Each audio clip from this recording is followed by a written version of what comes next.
Nothing says forever commitment quite like watching your wife openly fawn over her old flame during your son's wedding vows. I'm Harold Keaton, 55 years old, certified public accountant, and apparently the world's biggest fool. 27 years of marriage, and I'm learning that my wife Dana has been playing the long game better than I ever balanced a ledger. The Thornfield Manor, our venue for the day, creaked under the weight of 200 guests and 27 years of my delusions. Built in 1892, the place had that Stephen King kind of charm, all weathered shingles and windows that seemed to watch you back. Storm clouds were building over Millbrook Bay, our little Maine town of 15,000 souls, most of whom were currently watching my personal humiliation unfold in real time. Do you, Michael, take Jennifer to be your lawfully wedded wife? Reverend Morrison's voice carried across the garden, but my attention was locked on the spectacle unfolding 3 rows ahead of me. Dana, my beloved wife of nearly 3 decades, was practically draped over Victor Lane like ivy on a trellis. Her hand rested on his thigh, not accidentally, not briefly, but with the kind of familiarity that comes from recent practice. Victor, the same Victor Lane who'd been the bad boy of Millbrook High's class of 1985, was whispering something in her ear that made her giggle like a teenager. I felt my jaw clench. The same laugh she used to save for me, back when dinosaurs roamed the earth, and I still believed in things like fidelity and basic human decency. I do, Michael said, his voice strong and clear. 24 years old, fresh out of law school, and about to learn that marriage is just a legal contract with better catering. The irony wasn't lost on me. Here was my son, pledging eternal devotion, while his mother was busy rekindling old flames with all the subtlety of a house fire.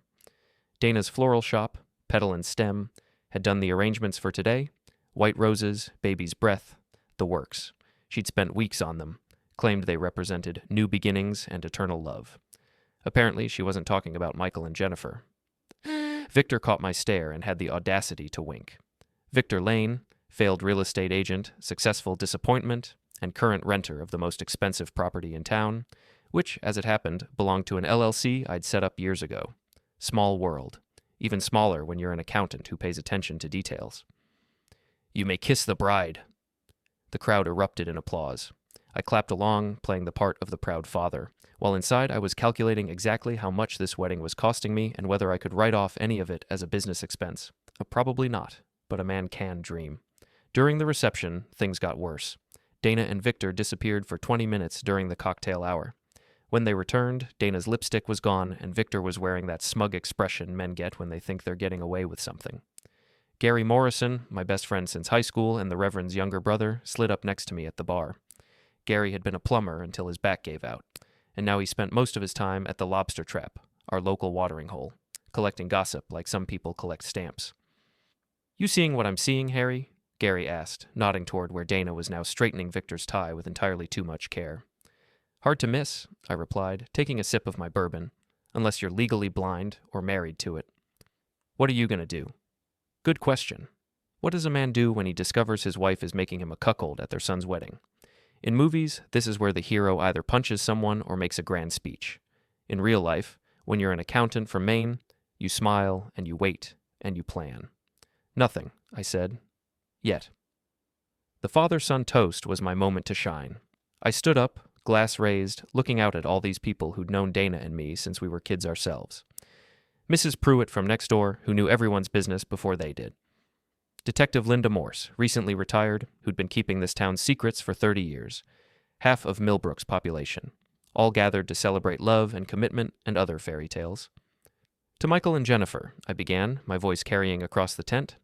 May your marriage be everything you hope it will be, and may you never have to learn what I'm learning tonight. A few people laughed, thinking it was just typical Harold dry humor. Dana shot me a warning look from across the room, but she was standing too close to Victor for it to carry much weight. Marriage is about trust, I continued, about building something together that's stronger than what either person could build alone. It's about choosing each other every day, even when other options present themselves. Now Dana looked nervous. Good. So here's to choosing wisely, staying faithful, and remembering that some mistakes can't be undone. I raised my glass higher. To the happy couple! Everyone drank. Everyone except Dana, who was staring at me like I'd just announced my plans to burn the place down. After the toast, I watched Dana and Victor slip away again. This time, I followed. They went to Victor's rental car, a flashy red Mustang that screamed midlife crisis louder than a fire alarm. I positioned myself behind the catering truck where I could hear everything. "We can't keep doing this, Vic," Dana was saying, but her actions contradicted her words as she pressed herself against him. "Why not? You said it yourself. You married him for security, not love. Now the kids are grown. You've got the shop. What's stopping you?" 27 years of marriage is what's stopping me. Harold's not stupid." Victor laughed, a sound like gravel in a blender. "Harold's an accountant, Dana. Guy probably thinks passion is a line item on a tax form. He's got no clue." That's where you're wrong, I thought. Accountants notice everything. We have to. It's our job to find the discrepancies, the things that don't add up. And my marriage had been showing red flags for months. "I should have chosen you back in high school," Dana said, "instead of settling for safe." "You can choose me now," Victor replied. "Life's too short for safe." I'd heard enough. I slipped back to the reception, my mind already working through possibilities. In accounting, when you find an error, you don't just fix it, you figure out how it happened and make sure it never happens again. The rest of the evening passed in a blur of forced smiles and small talk. I danced with Dana during the traditional married couples dance, her body stiff in my arms, her eyes searching the crowd for Victor. "Nice speech," she said as we swayed to some generic love song. "I meant every word." "I know. That's what worries me." When we got home to our house on Maple Street, a modest colonial I'd been paying the mortgage on for 23 years, Dana went straight to bed, claiming exhaustion. I went to my home office and did what accountants do best. I started organizing information, bank statements, credit card bills, phone records, insurance policies. The deed to the house, the lease agreement for Dana's shop, the paperwork for my various LLCs and investments. Everything laid out in neat piles, ready for analysis. That's when Victor's text came through. To my phone, not Dana's. A simple mistake that would cost him everything. "Finally free from him? Can't wait to celebrate properly. Your place or mine. V." I stared at the screen for a long moment, then started laughing. Not the bitter laugh of a broken man, but the satisfied chuckle of someone who's just found the smoking gun. I screenshotted the message, then texted back, "Wrong number, Victor, but thanks for the evidence. Harold." 3 dots appeared immediately, then disappeared, then appeared again. Finally, "Oh shit." "Oh shit is right," I said to my empty office. Game on. Sunday morning dawned gray and drizzling, which matched my mood perfectly. Dana was already up, bustling around the kitchen with the kind of manic energy that usually meant guilt or caffeine overdose. Given last night's revelations, I was betting on guilt. "Coffee's fresh," she said without looking at me. "I thought we could go to church, then maybe drive up to Camden for lunch, that little place by the harbor you like." I poured myself a cup and studied my wife of 27 years. Dana had always been pretty in that wholesome, small-town way that ages well if you take care of yourself. She had taken care of herself. Yoga 3 times a week, that expensive face cream she ordered online, hair appointments every 6 weeks at the salon downtown. I'd always assumed she was doing it for herself, maybe a little bit for me. Apparently, I'd assumed wrong. "Can't today," I said, settling at the kitchen table with the Sunday paper. "Got some work to catch up on." "On Sunday?" "Taxes don't take weekends off, Dana. You know that." She hovered near the counter, wrapping and unwrapping her hands around her coffee mug. "About last night?" "What about it?" "Your speech. It felt pointed." I looked up from the sports section, meeting her eyes for the first time since yesterday's revelations. "Did it? I was just talking about marriage, commitment, fidelity, traditional wedding speech stuff." The word fidelity hit its mark. Dana flinched slightly, then covered it with a too bright smile. "Of course. I just thought maybe you were feeling sentimental." "I'm always sentimental about family, Dana. You should know that by now." She left for church alone. I waited until her Subaru disappeared around the corner, then got to work. First stop, my filing cabinet. I pulled out every document related to our joint finances, the house, Dana's business. Amazing what you accumulate over nearly 3 decades: bank records, loan applications, insurance policies, tax returns going back 7 years. The paper trail of a life built together, now about to be audited by someone who knew where all the bodies were buried. Dana's shop lease was in my name. I'd co-signed when she started the business 5 years ago. The equipment had been financed through our joint account. Even the damn cash register was technically mine. She'd wanted the security of having everything backed by my credit, my assets, my signature on the dotted line. Security. The same word Victor had thrown in my face last night. My phone buzzed. "Gary." "You busy?" he asked when I answered. "Depends. You got something interesting?" "Might. You free to meet at the trap? The lobster trap opened at noon on Sundays, mainly for the after-church crowd who needed something stronger than communion wine. Gary was already there when I arrived, nursing a beer and looking like he had news. So, he said as I slid into the booth across from him, funny thing happened this morning. I could use funny. Ran into Maggie Chen at the grocery store. Maggie was Dana's assistant at the flower shop, a sweet kid fresh out of high school who treated Dana like a surrogate mother. She seemed upset about something. Oh? Says Dana's been acting strange lately, taking long lunches, getting phone calls that make her all giggly, staying late at the shop for no reason Maggie can figure out. I sipped my beer, keeping my expression neutral. Also says Victor Lane's been coming by the shop a lot. Always has some excuse, needs flowers for a client, wants advice on landscaping for his rental properties, that kind of thing. Victor's renting now? Gary grinned. That's the best part. Turns out he's living in that fancy place up on Hillcrest Drive. You know, the one with the view of the bay, paying $3,000 a month for it. I knew the house. I also knew who owned it, though Gary apparently didn't. $3,000 seemed steep for Victor's budget. That's what I thought. Man's been struggling to sell houses since the market tanked, but apparently he came into some money recently. At least that's what he's been telling people. Interesting. Victor Lane, failed real estate agent, suddenly flush with cash and renting expensive properties. Properties that, as it happened, I owned through Keaton Holdings, LLC. I made a mental note to review his rental application when I got home. You thinking what I'm thinking? Gary asked. Probably. But thinking and proving are different things. True. But if you need help with the proving part... Gary had been my best friend since we were 12. He'd been best man at my wedding, godfather to both my kids, the guy I called when I needed help moving furniture or a drinking buddy after a bad day. If anyone had earned the right to help me burn my life down and rebuild it, it was Gary. I might, I said. Let me see how things develop. After lunch, I drove home and spent the afternoon in my office, pulling threads. Victor's rental application was a work of fiction. Inflated income, fake references, a credit score that belonged to someone else entirely. I'd approved it anyway, back in March, because the deposit check had cleared and I'd needed the rental income.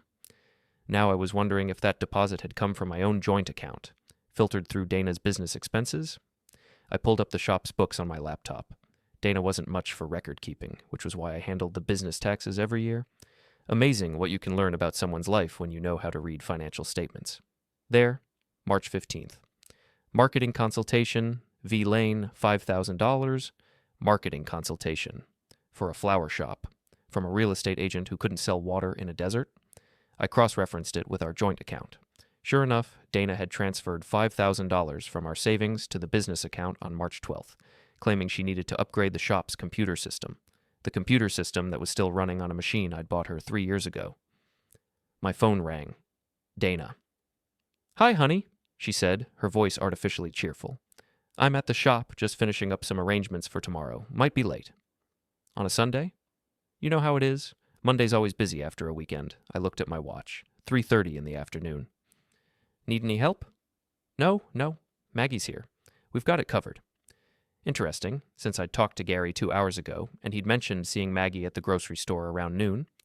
Unless the girl could be in 2 places at once, someone was lying. Okay, I'll probably be working late too. Got some client files to review. All right, love you.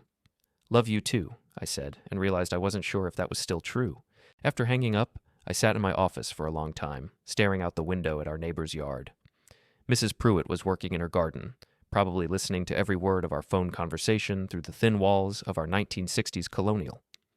Mrs. Pruitt knew everything that happened in this neighborhood, usually before it happened. Maybe it was time to have a chat with Mrs. Pruitt. I found her trimming the roses along the property line between our yards. Evelyn Pruitt was 73, widowed for 10 years, and the unofficial mayor of Maple Street. Nothing happened within a 3-block radius that she didn't know about, catalog, and file away for future reference. Afternoon, Harold, she said without looking up. Beautiful wedding yesterday. Thanks. Dana worked hard on the flowers. She did indeed, though I noticed she seemed distracted during the reception. Here we go. Distracted how? Mrs. Pruitt straightened up, fixing me with the kind of look that had probably terrified her students back when she taught 3rd grade. Harold, we've been neighbors for 20 years. I've watched your children grow up, seen you and Dana through good times and bad. So I'm going to ask you a question, and I want you to know it comes from a place of caring. Okay? Are you aware that your wife has been entertaining gentlemen callers at her shop? The phrase gentlemen callers was so perfectly Mrs. Pruitt that I almost smiled. Almost. I wasn't aware, no. Well, you are now. That Lane boy has been sniffing around there for weeks. Always after hours, always when young Maggie's gone home, and Dana's been different lately. Happier, but in a secretive way, the way women get when they're up to something they shouldn't be. I see. I hope you do see, Harold. Because whatever's happening, it's not as secret as they think it is. This is a small town, and people talk. What are people saying? Mrs. Pruitt clipped another faded rose, more aggressively than necessary. They're saying Dana Keaton's having herself a midlife crisis, and her husband's either too blind to see it or too weak to do anything about it. The words stung because they contained just enough truth to hurt. And what do you think, Mrs. Pruitt? She looked at me directly, her blue eyes sharp as the pruning shears in her hands. I think you're neither blind nor weak, Harold Keaton. I think you're careful, methodical, the kind of man who makes sure he has all the facts before he acts. You'd be right about that. Good, because when you do act, and I believe you will, this whole town's going to be watching. Make sure it's something worth seeing. I went back inside feeling like I'd just received both a warning and a blessing. Mrs. Pruitt had essentially given me permission to burn my marriage down as long as I did it with style. Dana came home around 9, smelling like Victor's cologne and claiming she'd been wrestling with a difficult centerpiece all afternoon. I was in the living room, reading a book and pretending to be the oblivious husband everyone thought I was. "How was your day?" she asked, kicking off her shoes and settling onto the couch next to me. "Productive. Got some client work done, caught up on paperwork. You know how it is?" She curled up against my side, and for a moment it felt like old times. Before Victor, before the lies, before I knew what I knew. "Harold?" "Yeah?" "Do you ever think about what our lives might have been like if we'd made different choices?" The question hung in the air between us like smoke. I could feel the weight of it, the loaded nature of what she was really asking. "Sometimes," I said carefully.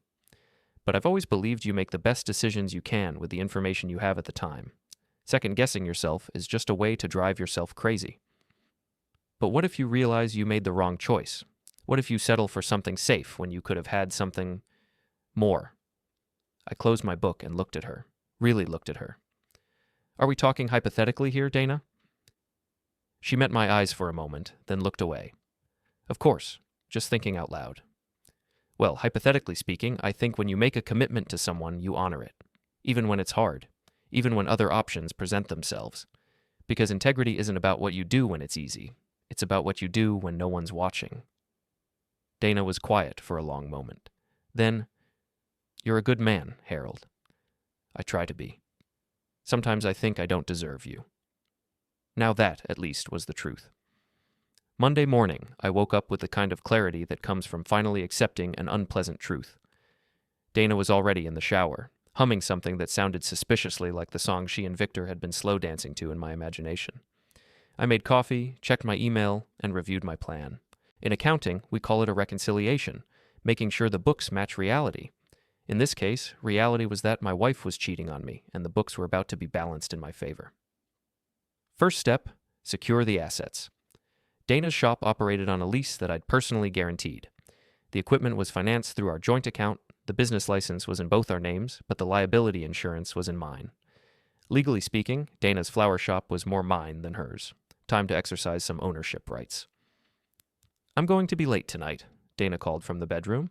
"Big order for the Hendricks anniversary party. Might need to work until 8 or 9. "No problem," I called back. "I've got some errands to run anyway." After Dana left for work, I made 3 phone calls. First to my lawyer, Jim Reeves, to confirm the legal ramifications of what I was about to do. Second to a locksmith. Third to Gary. "You free this afternoon?" I asked Gary. "For you? Always. What do we need to do?" "Ever help someone repossess their own property?" Gary's laugh was like sandpaper on wood. "Can't say I have, but I'm willing to learn." At noon, I drove to Petal and Stem. Dana's shop occupied the ground floor of a converted Victorian on Main Street, all painted shutters and hanging flower baskets. Very quaint, very expensive, very much about to change hands. Maggie Chen looked up from the register when I walked in, her face brightening with genuine warmth. "Mr. Keaton, how are you? The wedding flowers were beautiful, weren't they?" "They were perfect, Maggie. Is Dana around?" "She ran out to lunch. Should be back in an hour or so. Perfect timing. Actually, I'm here to see you. I need to talk to you about something important. Maggie's smile faded slightly. Is everything okay? That depends. How long have you been working here? Almost 2 years now, since I graduated high school. And you like the work? I love it. Mrs. Keaton's been like a mentor to me. She's teaching me about business, about dealing with customers, about... Maggie stopped, studying my face. Mr. Keaton, you're scaring me a little. What's this about? I pulled out a folded piece of paper, a job listing I'd printed that morning. There's a position open at Morrison's Garden Center. Full-time, benefits, starting salary $15 an hour. That's 3 more than you're making here. Maggie took the paper, confused. I don't understand. Are you firing me? I'm not firing you, Maggie. I'm giving you an opportunity to leave before things get complicated. What kind of complicated? I looked around the shop, at the coolers full of fresh flowers, the ribbon and vases, and all the tools of Dana's trade. All of it purchased with my money, my credit, my signature on various loan documents. The kind where you don't want to be caught in the middle, I said. Trust me on this. Take the job at Morrison's. Start fresh somewhere that isn't about to become a battlefield. Maggie stared at me for a long moment, then nodded slowly. Should I tell Mrs. Keaton I'm quitting? I'll handle that conversation. Just clean out your personal stuff and go.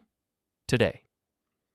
After Maggie left, I waited in my car across the street until Dana returned from her lunch date. It was almost 2 o'clock, which meant she'd been gone for over 2 hours. Interesting lunch schedule for someone who claimed to be swamped with work. I watched her unlock the shop, flip the sign to open, and disappear inside. Then I drove home and made another phone call. Keaton Holdings, LLC, I said when the locksmith answered. I need you to change the locks on a commercial property. Today. Which property? I gave him the address of Dana's shop. I'll meet you there at 6 o'clock, after business hours. Any special instructions? Yeah, make sure the old keys don't work. At 6:15, I stood outside Petal and Stem with a locksmith named Rodriguez and a manila envelope full of legal documents. The locksmith worked quickly and efficiently, replacing both the front and back door locks while I taped a notice to the front window. Notice of lease violation. This property is temporarily closed due to breach of lease agreement. For information, contact Keaton Holdings, LLC. All done, Rodriguez said, handing me the new keys. You want me to stick around in case there's trouble? No trouble, I said.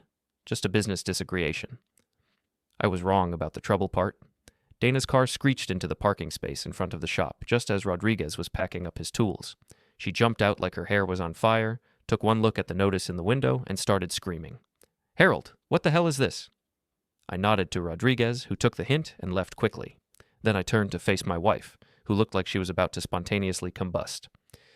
It's a notice of lease violation, Dana. Pretty self-explanatory. You can't do this. This is my business. Actually, it's my business. My lease, my loan guarantees, my equipment financing. You just work here. I work here. I built this place from nothing. With my money, my credit, my financial backing. I pulled out the manila envelope. It's all documented, Dana. Every loan, every lease agreement, every equipment purchase, all signed by me, guaranteed by me, paid for by me. Dana's face went through several interesting color changes. You bastard! You can't just lock me out of my own shop. I can, and I did. The lease agreement clearly states that any violation of the terms results in immediate termination. Using business funds for personal expenses qualifies as a violation. What personal expenses? I pulled out a bank statement, pointed to a highlighted line. Marketing consultation, Victor Lane, $5,000. Care to explain what marketing services Victor provided for a flower shop? Dana went very still. I don't know what you're talking about. Sure you do. You transferred $5,000 from our savings account to the business account, then wrote Victor a check for marketing consultation. Except Victor's a real estate agent, not a marketing consultant, and the only thing he's been marketing lately is himself, to my wife. You're insane. Am I? Because I've got phone records too. 17 calls to Victor's number in the past month, most of them during business hours, some lasting over an hour. I pulled out another document. I've also got his rental application for the house on Hillcrest Drive, the one where he lied about his income, his employment history, and his references. Dana looked like she was going to be sick. Harold, I can explain. I'm sure you can. But not tonight. Tonight you're going home, and you're going to think very carefully about whether you want to keep playing this game. What game? The one where you pretend I'm stupid, and I pretend to believe you. I pocketed the keys to the shop. Game's over, Dana. You lost. I drove home, leaving Dana standing in front of her locked shop like a woman who'd just watched her life go up in smoke, which in a way she had. At home, I poured myself a bourbon and called Gary. "How'd it go?" he asked. "Phase 1 complete.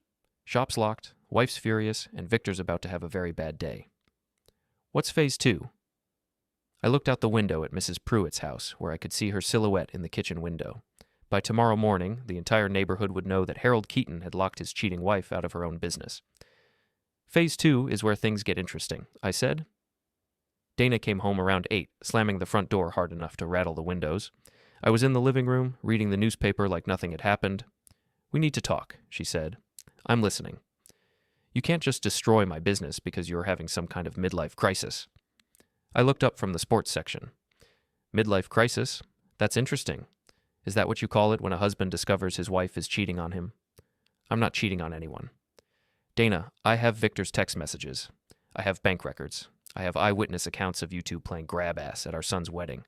The only thing I don't have is a clear picture of you in bed with him, and frankly, I don't want one." Dana sat down heavily in the chair across from me, all the fight going out of her at once. "Harold, You what? You're sorry? You made a mistake? It didn't mean anything?" I folded the newspaper carefully. "Save it, Dana. We're way past the point where apologies matter." "So what happens now?" Now you get to experience what it's like to lose everything you thought was secure. Your business, your reputation, your comfortable little life. You wanted excitement? Congratulations. You got it. And Victor?" I smiled, and it wasn't a nice smile. "Victor's about to learn that there are consequences for screwing with other people's lives, starting tomorrow. What are you going to do?" "Me? I'm not going to do anything illegal if that's what you're worried about. I'm just going to balance the books." Dana stared at me like she was seeing me for the first time. Maybe she was. "I never thought you had it in you," she said quietly. "Had what in me?" "This. The coldness, the calculation.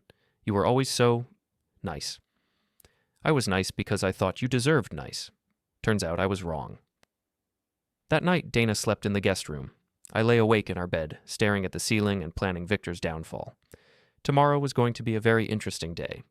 Tuesday morning brought rain and the kind of gray sky that makes everything look like a crime scene waiting to happen. I was up early, coffee in hand, reviewing the files I'd pulled on Victor Lane's rental situation. Amazing what you can accomplish when you stop being the nice guy and start being the landlord. Dana emerged from the guest room, looking like she'd spent the night wrestling with her conscience and lost. Her eyes were red-rimmed, her hair was a mess, and she had that hollow look people get when reality finally catches up with their bad decisions. "Harold, we need to talk about this rationally," she said, helping herself to coffee with shaking hands. "I'm always rational, Dana. It's one of my most annoying qualities. You can't just destroy my life because you're angry." "I'm not destroying your life. I'm just removing my financial support from it. There's a difference." She sat down across from me at the kitchen table, and for a moment she looked like the woman I'd married 27 years ago. Young, vulnerable, a little lost. Then I remembered Victor's hands on her at the wedding, and the moment passed. "What do you want?" she asked. "Money? The house? What's it going to take to fix this? You think this is about money? Isn't it always?" I laughed, but there wasn't much humor in it. "Dana, if this was about money, I would have just divorced you and taken half of everything. This is about respect, about trust, about 27 years of marriage that apparently meant nothing to you." "That's not true, isn't it? Because from where I sit, it looks like you've been planning your exit strategy for months. The question is whether you were going to tell me before or after you cleaned out our accounts." Dana's face went pale. "I never what? Never thought about it? Never discussed it with Victor? Never figured out how much you could walk away with?" The truth was, I didn't know if she'd been planning to leave me or just planning to keep Victor on the side indefinitely. But the accusation hit home. I could see it in her face. "Harold, please. I made a mistake. It doesn't have to end our marriage. Our marriage ended the moment you decided Victor Lane was more interesting than the man who's been supporting your dreams for almost 3 decades. Everything else is just paperwork." I stood up, grabbed my keys and my briefcase. "I've got errands to run. When I get back, I want you to think very carefully about what you're going to do next. Because whatever it is, you're going to do it without my money, my credit, or my help." "Where are you going?" "To see a man about a lease violation." Victor's rental house on Hillcrest Drive was one of those modern monstrosities that looked like it had been designed by someone who'd never seen a tree they didn't want to cut down. All glass and steel and sharp angles, perched on the hillside like a spaceship that had crash-landed in the wrong decade. It was also 3 months behind on rent. I parked in the circular driveway next to Victor's red Mustang and knocked on the front door. It took him a while to answer, and when he did, he was wearing a bathrobe and the kind of expression people get when they realize their past has caught up with them. "Harold," he said, trying for casual and missing by about a mile. "What brings you by?" "Business," I said, pulling out a manila envelope. "May I come in?" Victor stepped aside reluctantly, and I walked into a living room that looked like it had been decorated by someone with more money than taste. Leather furniture, abstract art, a sound system that probably cost more than most people's cars. All of it rented, of course, since Victor couldn't afford to buy a cup of coffee without financing it. "Nice place," I said. "Must be expensive." "I do okay." "Do you? Because according to my records, you're 3 months behind on rent. That's $9,000, Victor, plus late fees." Victor's face went through several interesting color changes. "Your records?" I pulled out the lease agreement, pointed to the signature at the bottom. "Keaton Holdings, LLC. I'm the landlord, Victor. Have been for 2 years. You're..." Victor sat down heavily on his expensive leather couch. "Oh, shit. Oh, shit is right." I pulled out another document. "This is a notice to quit. You have 72 hours to bring your rent current or vacate the premises." "Harold, come on. We can work something out." "Can we? Because it seems to me you've been working something out with my wife for the past few months. Using my money to pay for this place, my credit to finance your lifestyle, my marriage as your personal entertainment." Victor had the grace to look ashamed, but only for about 30 seconds. Then the old Victor Lane arrogance kicked in, the same attitude that had made him think he could steal another man's wife without consequences. "Look, Harold, what happened between Dana and me is going to cost you everything you think you have," I finished. "This house, your credit rating, your reputation in this town, all of it. You can't do that. Watch me." I headed for the door, then turned back. "Oh, and Victor, that marketing consultation fee Dana paid you. The IRS is very interested in unreported income, especially when it's disguised as business expenses." Victor's face went white. "You wouldn't." "I already did. Expect a call from the tax man in the next few days." I left him sitting in his expensive rental furniture, probably calculating how much of it he could fit in his Mustang when the eviction notice got enforced. Next stop, the lobster trap. Gary was already there, nursing a beer and working on a crossword puzzle. The lunch crowd hadn't arrived yet, so we had the place mostly to ourselves. "How's the war going?" he asked as I slid into the booth across from him. "Victor's been served. Dana's locked out of her shop. Phase 2 is complete." "What's Phase 3? "Phase 3 is where we let the town gossip mill do the heavy lifting." As if on cue, Mrs. Pruitt walked through the door, spotted me, and made a beeline for our table. She was dressed in her Tuesday shopping outfit, sensible shoes, practical handbag, and the kind of determined expression that meant she had news to share. "Harold," she said, sliding into the booth next to Gary without invitation, "I heard about the flower shop." News travels fast. Faster when it's interesting. Dana came by this morning, asking if I'd seen you. She looked terrible. I imagine she did. Mrs. Pruitt leaned forward conspiratorially. She also asked if I thought you'd really go through with whatever this is. "What did you tell her?" "I told her that Harold Keaton is the most methodical man I've ever known, and when he makes up his mind about something, it stays made up." Gary grinned. "I like her." "Mrs. Pruitt," I said, "hypothetically speaking, if someone wanted to make sure the entire town knew about a particular situation, how would they go about it?" "Hypothetically? Of course." Mrs. Pruitt smiled, and it was the smile of someone who'd been waiting her whole life for this question. "Well, hypothetically, you'd want to make sure certain key people knew the basic facts, people like Martha Henderson, who runs the church auxiliary, and Bob Morrison at the hardware store, and definitely Linda Morse, since everyone trusts her judgment. And these key people would, hypothetically, share this information with others? Oh, my dear boy. By Thursday, everyone in Millbrook will know that Dana Keaton was carrying on with Victor Lane, and that her husband locked her out of her own business rather than put up with it. And how would they feel about that?" Mrs. Pruitt's smile turned predatory. "This is a small town, Harold. We don't like cheaters, and we really don't like people who think they're better than everyone else. Dana's been putting on airs ever since she opened that shop, acting like she was too good for the rest of us. People have been waiting for her to get her comeuppance. I see. As for Victor Lane, well, he's never been anything but trouble. Broke 3 hearts in high school, left town owing money to half the merchants on Main Street, and came back thinking he could pick up where he left off. People have long memories around here. Gary raised his beer. To long memories and short patience. We drank to that. I was halfway home when my phone rang. Dana. Harold, you have to stop this. People are staring at me. Mrs. Henderson crossed the street to avoid talking to me. The mailman asked if I was okay. Are you okay? No, I'm not okay. My business is closed, people are talking, and you're acting like a stranger. I am a stranger, Dana. Apparently we both are. What's that supposed to mean? It means I thought I was married to someone who loved me, respected me, and wanted to build a life with me. Turns out I was married to someone who was just biding her time until something better came along. That's not true? Then explain Victor.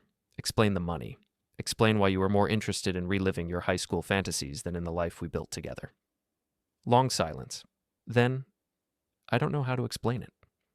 Then we don't have anything to talk about. I hung up and drove home, where I spent the rest of the afternoon organizing files and making phone calls. By evening, I had appointments with my lawyer, my accountant, and a real estate agent who specialized in quick sales. Dana came home around 6, looking like she'd been through a blender. Her eyes were red from crying. Her clothes were wrinkled, and she had that defeated look people get when they realize they've made a mistake they can't undo. I went to see Victor, she said without preamble. How'd that go? He's leaving town, tonight. Smart man. He said you threatened him. I informed him of his legal obligations. There's a difference. Dana sat down across from me, and I could see her trying to figure out how to play this. The wronged wife, the repentant sinner, the victim of circumstances beyond her control.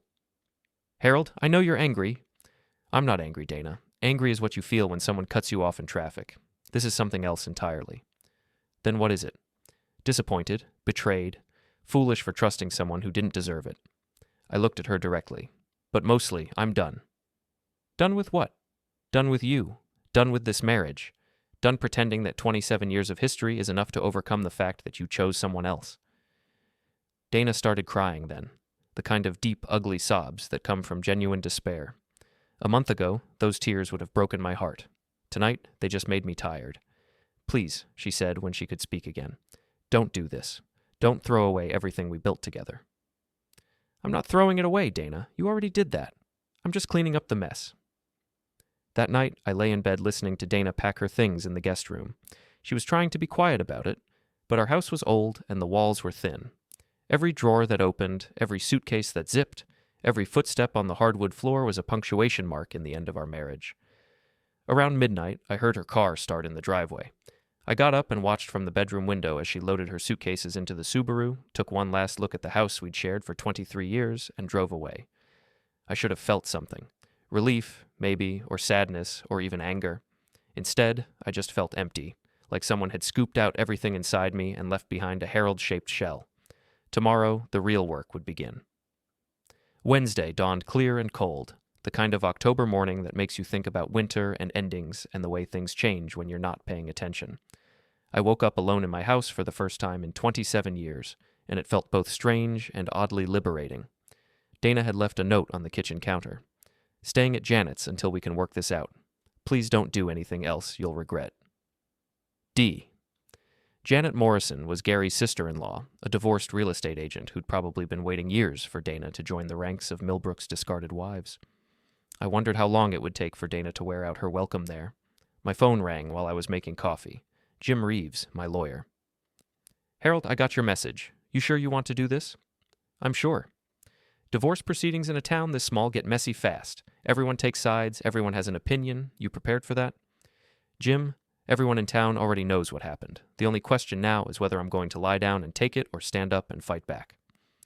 All right then, come in this afternoon and we'll start the paperwork. Fair warning, though. Dana's going to lawyer up too. This could get expensive. Let it. I've got more to lose than she does. After hanging up, I called Gary. You free for breakfast? Always. Usual place?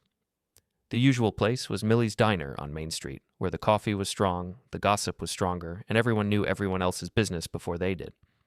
Walking in there this morning was like stepping into a spotlight. But I'd made my choice. Time to own it. The conversation stopped when I walked through the door. Every head turned, every eye tracked my movement to the corner booth where Gary was waiting. I could practically hear the mental gears turning as people processed the sight of Harold Keaton, recently cuckolded husband, having breakfast in public like nothing had happened. "Morning, Harold," called out Bob Morrison from behind the counter. "Coffee? Please." "How you holding up?" The question hung in the air like smoke. Everyone in the diner was waiting for my answer, probably hoping for tears or anger or some kind of breakdown they could discuss over lunch. "I'm doing fine, Bob. Thanks for asking." "Good to hear. You let us know if you need anything." I slid into the booth across from Gary, who was grinning like he'd just won the lottery. "You realize you're the most interesting thing to happen in this town since the Henderson boy got arrested for selling pot behind the church?" he said. "Lucky me." "Seriously, though, how are you holding up?" "Better than I expected. Turns out there's something liberating about not having to pretend everything's fine when it's not." Millie herself brought my coffee, a sure sign that I'd achieved local celebrity status. Millie was 75 and had been running this place since the Carter administration. She only left the kitchen for births, passings, and major scandals. "Harold," she said, setting down the cup with ceremonial care, "I want you to know that what Dana did was wrong, and everyone in town knows it." "I appreciate that, Millie." "That Lane boy was always trouble. His poor mother, God rest her soul, she knew what he was. Never amounted to anything, never would." "Where is Victor now?" Gary asked. "Gone," I said. "Left town Tuesday night with whatever he could fit in his car." Millie nodded approvingly. "Good riddance. Some people just aren't meant for decent society." After breakfast, I drove to Victor's rental house to inspect the damage. What I found was worse than I'd expected. He'd left in such a hurry that he'd abandoned most of his furniture, but not before trashing the place out of spite. Broken dishes in the kitchen, holes punched in the walls, red wine spilled on the white carpet in the living room. The security deposit wouldn't begin to cover the repairs, but that was fine. I'd expected Victor to go out like the coward he'd always been. I was taking pictures of the damage when my phone rang. Unknown number. Harold Keaton. "Mr. Keaton, this is Detective Linda Morse. I'm calling about Victor Lane." Linda had retired from the state police 2 years ago and moved back to Millbrook to take care of her elderly mother. She was one of the few people in town who'd seen real crime, real violence, real consequences for bad decisions. "What about him?" "He tried to file a harassment complaint against you yesterday. Said you threatened him, forced him to leave town, destroyed his property." "Interesting story. What did you tell him?" "I told him that filing a false police report is a felony, and that if he had evidence of actual threats or property damage, he should present it. Funny thing, though, he couldn't produce any evidence. Just a lot of accusations and hurt feelings." "Huh. Harold, I've known you for 15 years. You're not the type to make threats or destroy property, but you are the type to use the legal system exactly the way it's designed to be used." "That's all I did, Linda." "I know. Just wanted you to hear it from me before the rumor mill got hold of it. Victor Lane left town because he couldn't face the consequences of his actions, not because anyone forced him to." "I appreciate the call. One more thing. Dana came to see me this morning. She's talking about filing charges too. Harassment, unlawful eviction, something about destroying her business. And I told her the same thing I told Victor. You can't harass someone by enforcing a legal contract. You can't unlawfully evict someone who violated their lease, and you can't destroy a business by withdrawing your own financial support." "Thanks, Linda." "Just doing my job. But Harold, whatever you're planning next, make sure you stay on the right side of the law. People are watching, and not all of them are on your side." After hanging up, I stood in Victor's trashed living room and thought about Linda's warning. She was right. Not everyone in town would see my actions as justified. Some people would think I'd gone too far, been too harsh, too calculating in my revenge. Those people had never been married to someone who betrayed them at their son's wedding. That afternoon, I met with Jim Reeves to start divorce proceedings. His office was in a converted Victorian house on Elm Street, all dark wood and leather-bound books and the kind of atmosphere that made you think about justice and consequences. "I've drawn up the preliminary paperwork," Jim said, sliding a folder across his desk. "Based on what you've told me, this should be fairly straightforward. No minor children, clear documentation of adultery, and significant financial assets in your name." I flipped through the documents, noting the cold legal language that would dissolve 27 years of marriage into property divisions and asset allocations. "What about the business?" "Dana's flower shop. Since you guaranteed the lease, financed the equipment, and provided the startup capital, it's legally yours. She can buy you out or walk away." "She doesn't have money to buy me out." "Then she walks away." "And the house?" "Purchased before the marriage, mortgage paid primarily from your income. title in your name. She might be entitled to some equity, but not much. I signed the papers, each signature feeling like a nail in the coffin of my old life. When I was done, Jim leaned back in his chair and studied me. Harold, I have to ask, are you sure this is what you want? Divorce is final. Once we file these papers, there's no going back. There was no going back the moment Dana chose Victor over our marriage. This is just making it official. All right then, I'll file these tomorrow morning. Dana will be served by Friday. I drove home through the center of town, past the flower shop with its closed sign, past the lobster trap where Gary was probably holding court with the afternoon drinkers, past all the familiar landmarks of a life I was systematically dismantling. Mrs. Pruitt was waiting for me when I pulled into my driveway. Harold, she said, intercepting me before I could reach the front door. We need to talk. About what? About Dana. She came by this afternoon asking if I'd seen you. She looked desperate. Desperate how? Like a woman who's finally realized what she's lost. She was crying, Harold. Really crying. Said she'd made the biggest mistake of her life and didn't know how to fix it. I unlocked my front door, Mrs. Pruitt following me inside without invitation. She settled herself on my couch like she belonged there, fixing me with the kind of look that had probably terrified generations of misbehaving children. She wants to come home, Mrs. Pruitt said. This isn't her home anymore. Harold, I'm not defending what she did. Dana was wrong, and she knows it. But 27 years of marriage, that has to count for something. It did count for something, right up until she decided Victor Lane was more important. Mrs. Pruitt was quiet for a moment, studying my face. You're not going to forgive her, are you? Would you? If your husband had humiliated you in front of the entire town, stolen money from your joint account to pay for his affair, and then tried to play the victim when he got caught? Probably not, she admitted, but I'm a bitter old woman who's been alone for 10 years. You're still young enough to start over? Exactly. I'm young enough to start over. Without someone who's already proven she can't be trusted. Mrs. Pruitt left shortly after that, but not before delivering a final warning. Dana's not going to give up easily. She's got nothing left to lose now, and that makes people dangerous. As if to prove her point, Dana's car pulled into the driveway just as Mrs. Pruitt was leaving. I watched from the living room window as my soon-to-be ex-wife sat in her Subaru for several minutes, apparently gathering courage for whatever conversation she thought we were going to have. When she finally came to the door, she looked like hell. Her hair was unwashed, her clothes were wrinkled, and she had the hollow-eyed look of someone who hadn't been sleeping. 3 days ago, she'd been a successful businesswoman having an affair with her high school boyfriend.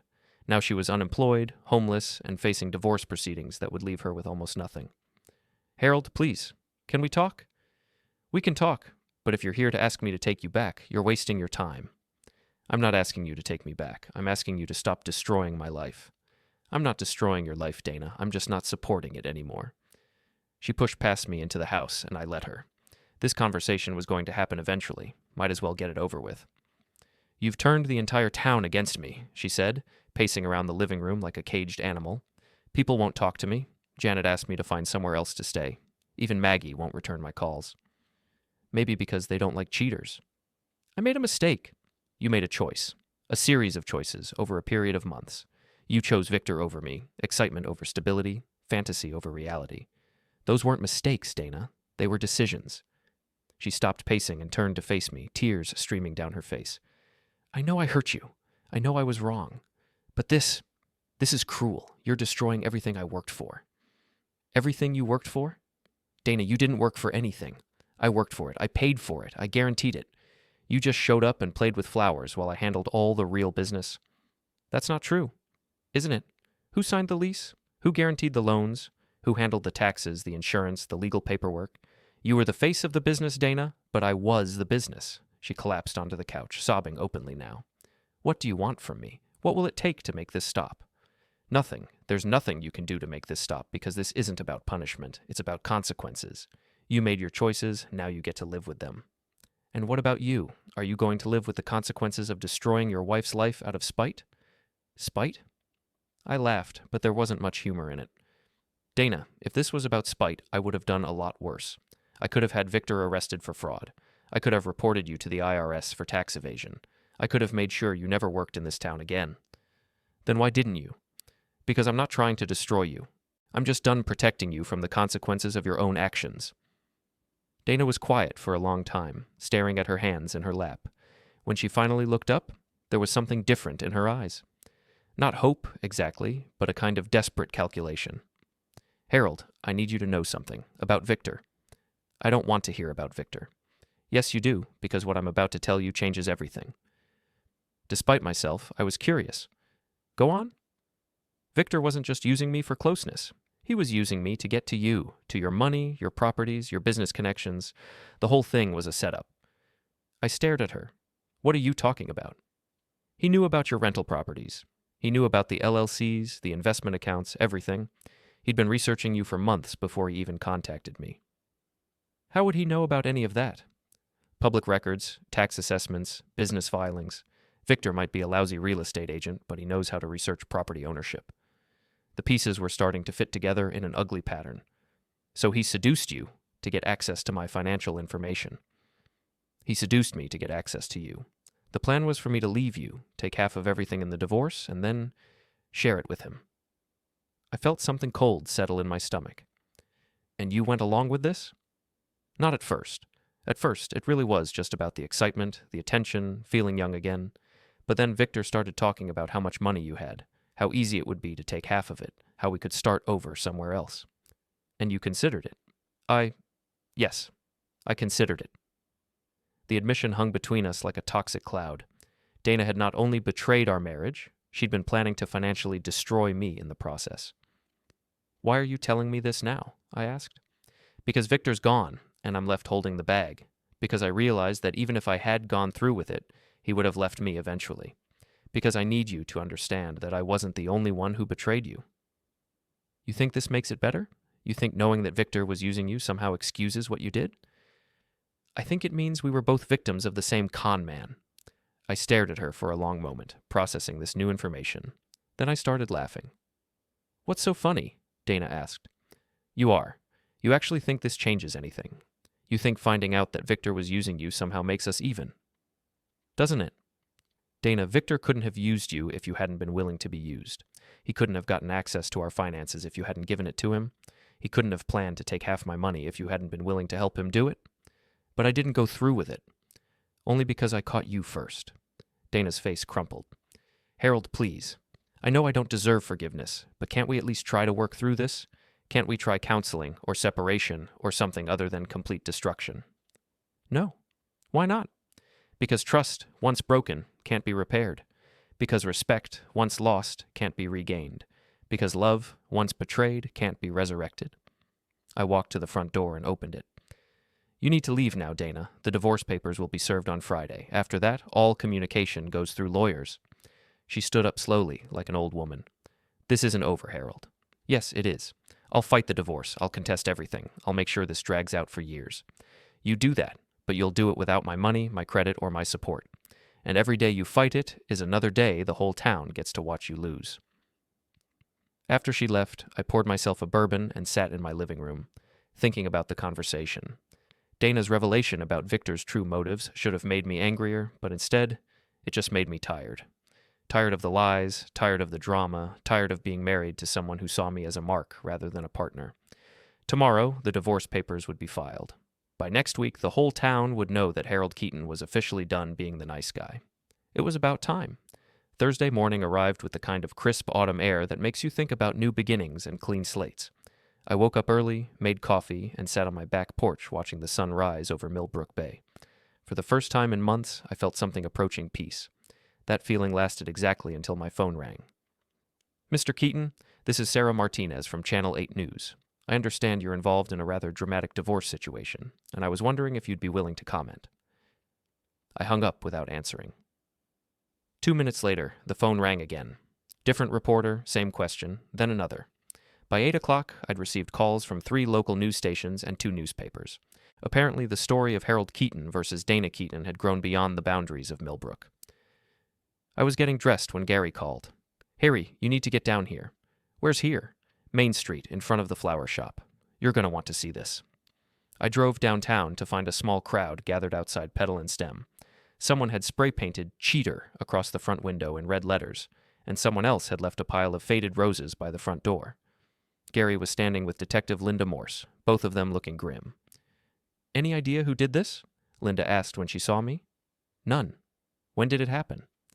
sometime between midnight and 6 a.m. Mrs. Henderson called it in when she opened the bakery this morning. I studied the damage.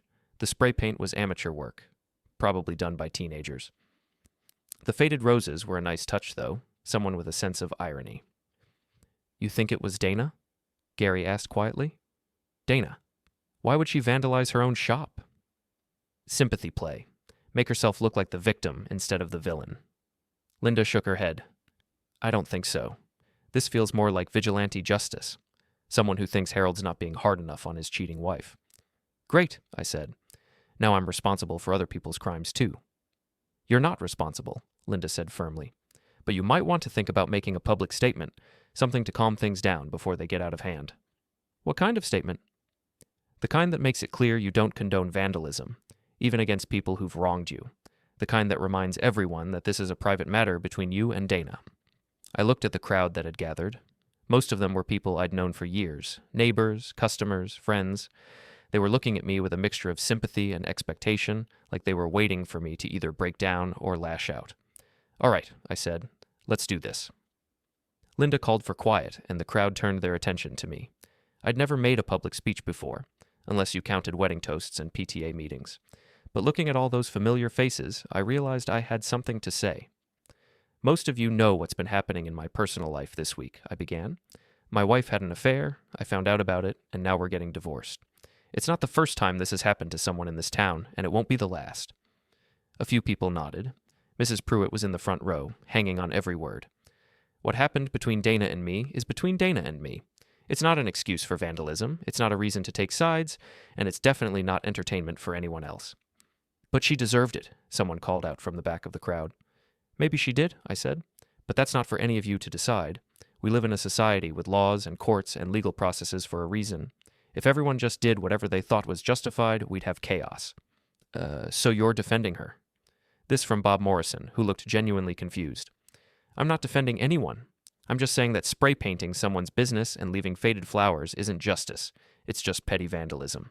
And it makes all of us look bad. The crowd was starting to disperse when a familiar car pulled up to the curb. Dana's Subaru, with Dana behind the wheel and a man I didn't recognize in the passenger seat. Who's that? Gary asked. Probably her lawyer, Linda said. They were right.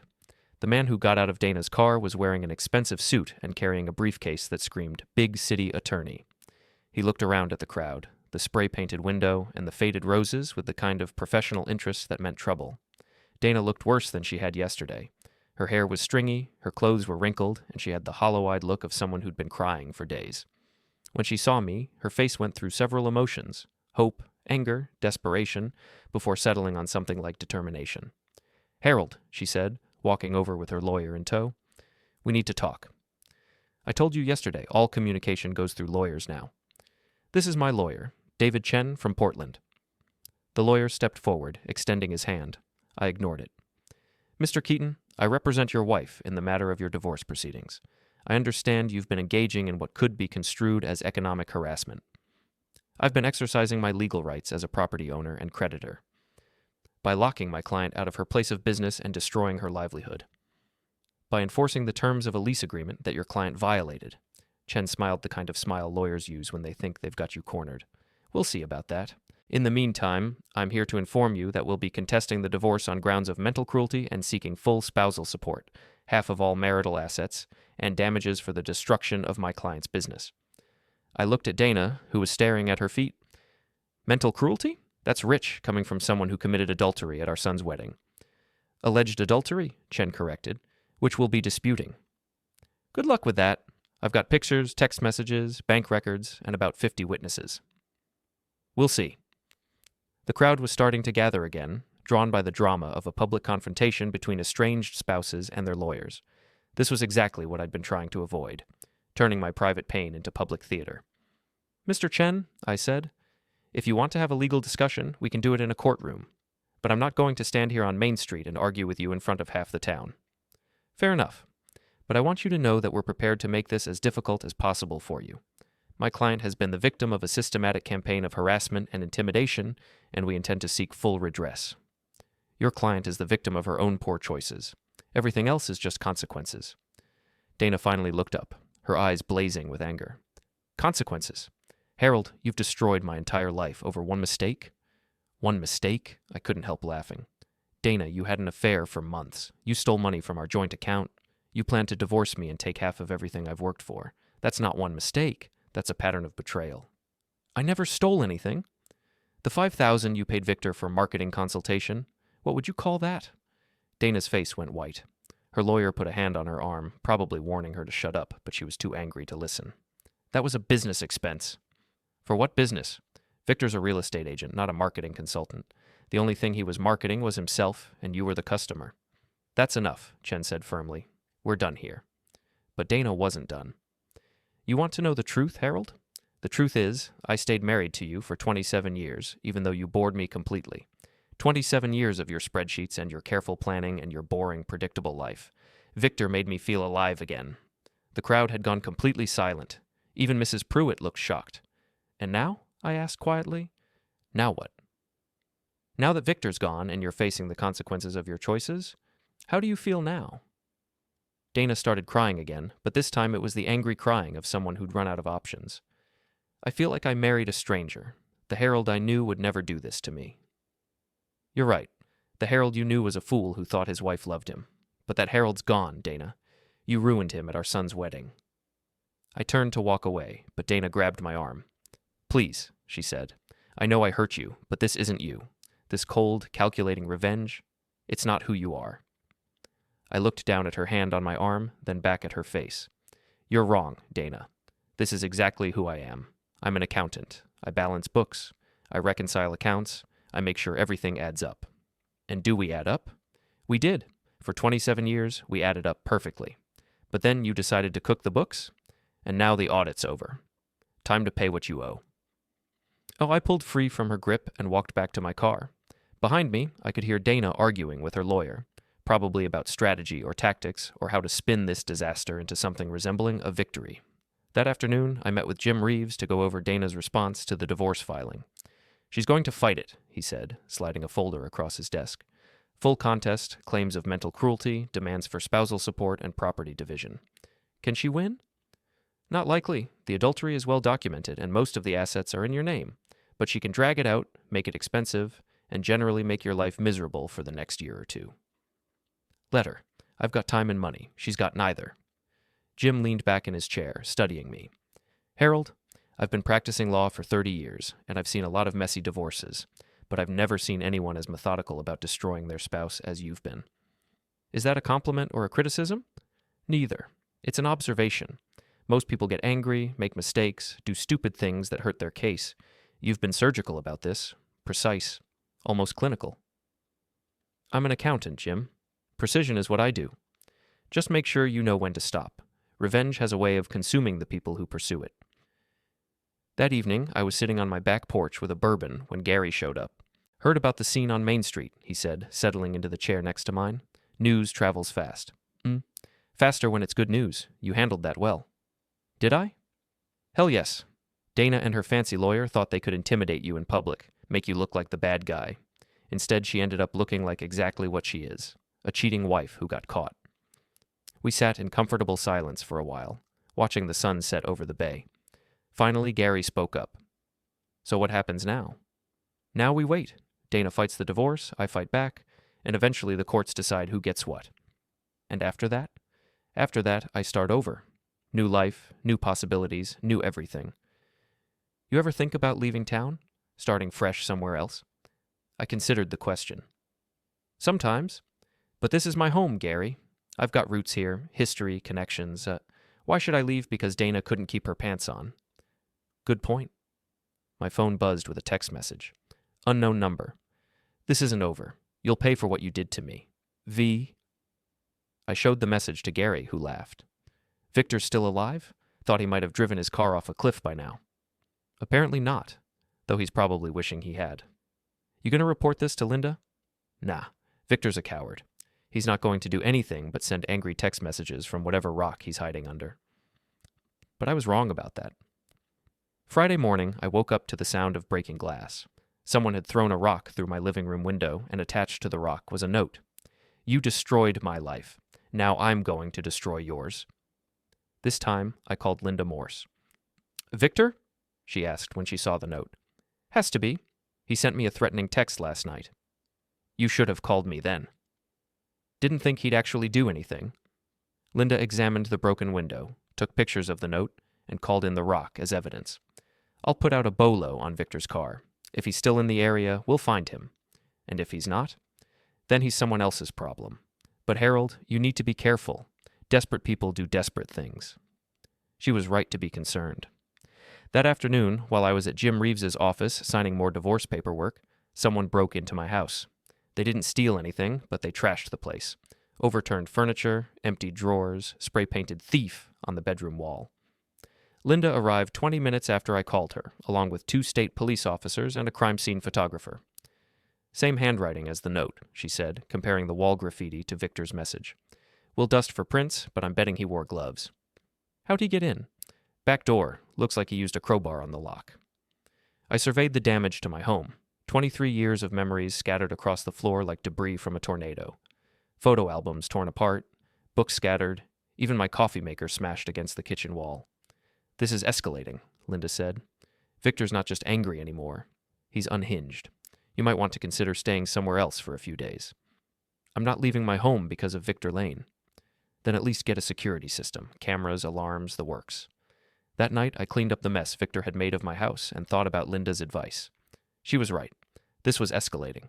Victor had gone from threatening text messages to property damage to breaking and entering. What came next? I got my answer Saturday morning. I was having coffee and reading the newspaper when I heard a car pull into my driveway. Through the window, I saw Victor's red Mustang and Victor himself getting out of the driver's seat. He looked terrible. 3 days of sleeping in his car had left him unshaven, unwashed, and wild-eyed. He was carrying something in his right hand, a tire iron. I called 911, then went to my front door and waited. Harold, Victor shouted from the driveway. Come out here. We need to settle this like men. Victor, the police are on their way. You need to leave. I'm not going anywhere until you fix what you broke. I didn't break anything, Victor. You did that all by yourself. He started walking toward the house, the tire iron raised like a weapon. You destroyed my life. You turned the whole town against me. You made me lose everything. You lost everything because you're a fraud and a coward. I just stopped enabling you. Victor reached the front porch, his face twisted with rage. Open this door, Harold. Let's finish this. The only thing that's going to be finished is your freedom when the police get here. In the distance, I could hear sirens. Victor heard them too, and his expression shifted from rage to panic. This isn't over, he said, backing away from the door. You think you won, but this isn't over. Yes, it is. Victor ran back to his car and peeled out of the driveway just as the first police cruiser rounded the corner. They caught him 3 blocks away, and by noon he was in jail on charges of breaking and entering, vandalism, and threatening with a weapon. Linda Morse came by that afternoon to take my statement. Victor's looking at serious time, she said. Breaking and entering, criminal mischief, terroristic threatening. His lawyer's talking about a plea bargain, but the DA wants to make an example. Good. There's something else. Victor's been talking, trying to cut a deal. He claims Dana was in on the plan to defraud you from the beginning. She already told me that. All of it? Including the part where they were planning to burn down your rental properties for the insurance money? I stared at her. What? Victor says Dana suggested it. Said it would be easier to collect insurance money than to wait for a divorce settlement. The room seemed to tilt slightly. He's lying. Maybe, but he's got text messages, Harold. Screenshots of conversations with Dana where she talks about making Harold pay and getting what we deserve. I sat down heavily in my living room chair. Show me. Linda pulled out her phone, scrolled through several screenshots. The messages were from Dana's number, all right. I recognized it, and the content was damning. We could make it look like an accident, one message read. Old wiring, insurance investigator would never know. Harold would be devastated, read another. Probably sell everything and leave town. We could buy the properties back for pennies. My God, I said quietly. I'm sorry, Harold. I know this is hard to hear. She was going to burn down my buildings. Victor says it was her idea.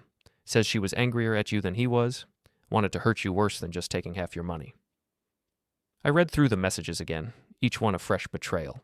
Dana hadn't just been unfaithful, she'd been planning to destroy everything I'd worked for, everything I'd built. What happens now? I asked. Now we arrest Dana as a co-conspirator. Fraud, conspiracy to commit arson, insurance fraud. She's looking at serious prison time.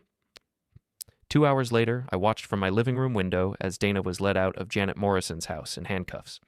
The whole neighborhood had come out to watch. Mrs. Pruitt, the Hendersons, even old Mr. Murphy from down the street. 27 years of marriage, and it had come to this: my wife being arrested for conspiracy to commit arson against my property. That evening, Gary came by with a bottle of bourbon and a grim expression. "Hell of a thing," he said, settling into the chair across from me. "Hell of a thing? You okay?" I considered the question. Was I okay? My wife was in jail, my marriage was over, my house had been vandalized, and I'd spent the week systematically destroying the life I'd built over nearly 3 decades. "I'm fine," I said, and realized I meant it. Really.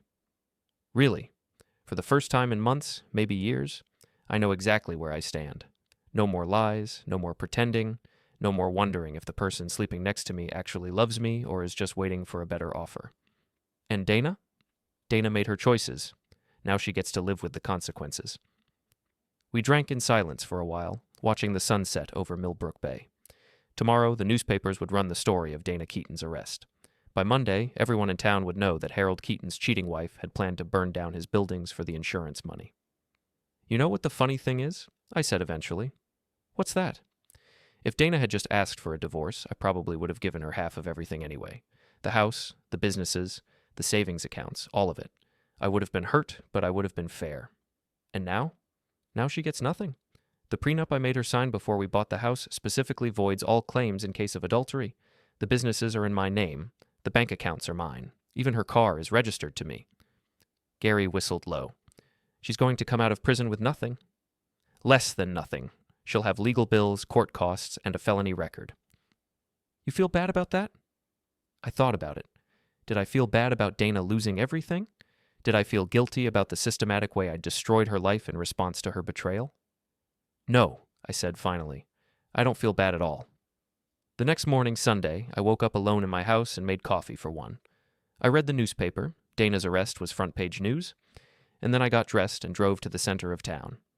Main Street was quiet. Most of the shops closed for Sunday. I parked in front of Petal and Stem and sat in my car for a few minutes, looking at the building that had housed Dana's dreams and ambitions. The spray paint had been cleaned off the windows, but you could still see the faint outline of the word cheater if you knew where to look. The faded roses were gone, replaced by a simple for-lease sign that I'd had installed yesterday. I got out of the car and walked to the front door, using my key to let myself into the empty shop. Dana's flowers were all faded now, the coolers turned off, the cash register silent. In a week, maybe 2, I'd have the place cleaned out and ready for a new tenant. Someone knocked on the front door, Mrs. Pruitt, dressed in her Sunday best and carrying a covered dish. "Harold," she said when I let her in, "I brought you a casserole. Figured you might not be cooking much for yourself these days." "Thank you, that's very thoughtful." She looked around the empty shop, taking in the wilted flowers and dusty displays. End of an era. Beginning of a new one. Any regrets? I considered the question. Did I regret discovering Dana's affair? Did I regret the methodical way I'd destroyed her life in response? Did I regret 27 years of marriage to someone who'd been planning to betray me from the beginning? None, I said. Not a single one. Mrs. Pruitt nodded approvingly. Good. Regret is just another word for wishing you'd been a fool longer than you were. That afternoon, I drove up to the bluff overlooking Millbrook Bay and sat on a bench dedicated to a long-gone town founder. Below me, the town spread out like a map of my life. The house where I'd raised my children, the streets where I'd walked my dog, the businesses where I'd spent my money and my time. It was still my town, still my home, but everything else had changed. My phone buzzed with a text from Michael, my son. "Dad, I heard about Mom. Are you okay?" I texted back, "I'm fine, better than fine. How are you and Jennifer?" Shocked. We had no idea Mom was... We never thought she would. "Your mother made her choices. They don't reflect on you or your marriage." "I know. But Dad, what you did to her, was it really necessary?" I stared at the text for a long time before answering. Yes, it was necessary. Why? Because some betrayals can't be forgiven. Some trust can't be rebuilt. Some marriages can't be saved. I love you, Dad. I love you too, son. As the sun set over Millbrook Bay, I thought about the week that had just ended and the life that was just beginning. Dana was in jail, Victor was facing years in prison, and I was sitting alone on a bluff overlooking the town where I'd spent my entire adult life. I should have felt sad, or angry, or at least lonely. Instead, I felt something I hadn't experienced in years. Peace. For 27 years, I'd been married to someone who saw me as a stepping stone to something better. For months, she'd been planning to destroy everything I'd worked for, everything I'd built, everything that mattered to me. But she'd made one crucial mistake. She'd underestimated the man she'd married. I wasn't the boring accountant she thought she knew. I wasn't the safe, predictable husband who would quietly accept betrayal and move on. I was Harold Keaton, and when someone tried to destroy my life, I destroyed theirs first. Completely. Methodically. Without mercy or regret. I stood up from the bench and walked back to my car, leaving behind the last remnants of the man I used to be. Tomorrow, I would start building a new life. A better life. A life where I never again had to wonder if the person closest to me was planning my destruction. Dana had wanted excitement, passion, something more than the safe, predictable life we'd built together. Well, she'd gotten it, just not the way she'd planned. I drove home through the gathering darkness, past the flower shop that would soon house someone else's dreams, past the houses of neighbors who would probably gossip about this story for years to come, past all the familiar landmarks of a life I was leaving behind. At home, I poured myself a bourbon and sat in my living room, surrounded by the debris of my marriage and the foundation of whatever came next. The house was quiet. The phone wasn't ringing. No one was coming home late with lies about working overtime. No one was texting secret lovers or planning elaborate betrayals. For the first time in months, maybe years, I was exactly where I wanted to be. Alone, but not lonely. Free, but not lost. Starting over, but not starting from nothing. I raised my glass to the empty room, to the silence, and to the future I was about to build from the ashes of the life Dana had tried to burn down. To new beginnings, I said aloud, and to the end of being the nice guy. Outside, the wind picked up, rattling the windows of my house and carrying with it the promise of winter, of change, of endings that become beginnings. Dana had wanted a bouquet of roses for our 27th anniversary. Instead, I'd given her a bouquet of ashes, the burned remains of every lie she'd told, every betrayal she'd planned, every dream she'd built on the foundation of my destruction. It was the last gift I would ever give her, and the most honest.